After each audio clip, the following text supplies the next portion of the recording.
Mabuhay ang Pilipinas! Mabuhay ang Pilipinas!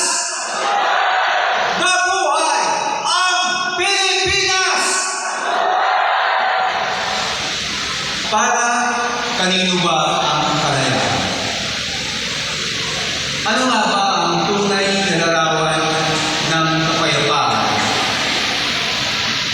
Tayo mga tingaling nga ba ay kaisa sa tunay na kahulugan ng kalayaan at kapayapaan. Sabi ko nga po, habang iniisip ko, ano nga ba ang ibabahagi ko sa umaga ito sa araw ng ating kalayaan?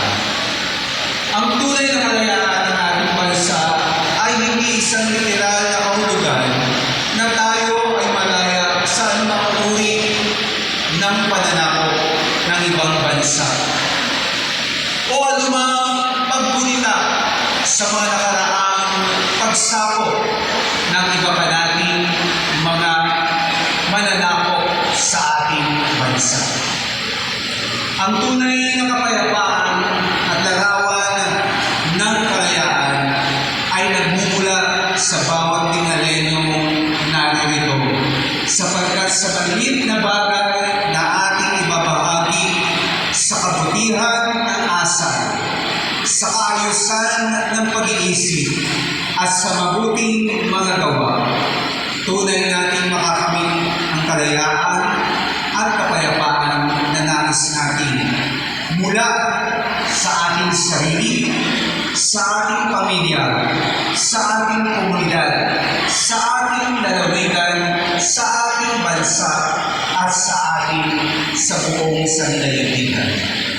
Sana ang araw ng kalayaan ay hindi lamang isang palamuti na ating inaalala, kundi dapat sa araw-araw nating pamumuhay ang ating araw ng kalayaan at pag-aalay ng panalangin sa kapayapaan ay dapat maging buhay sa bawat tingalenyo.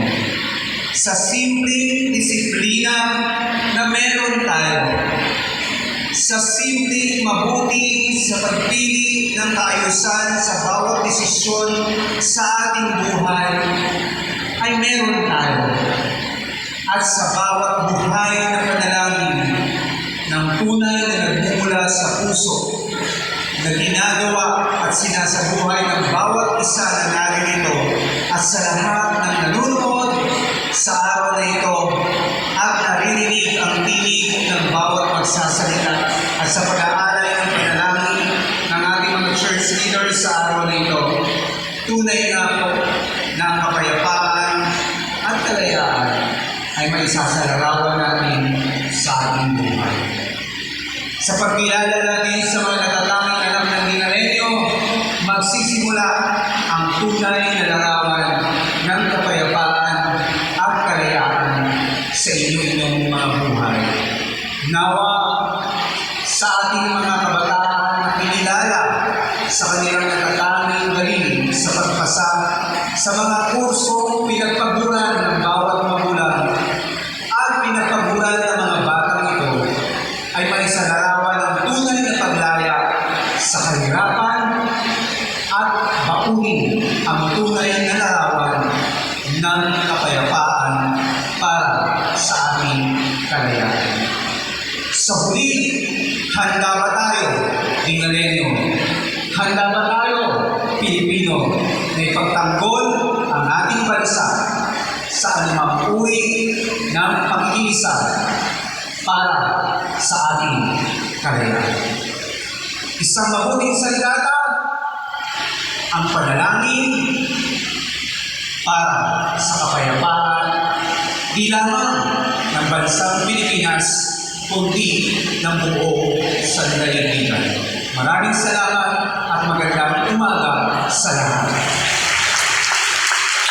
Muli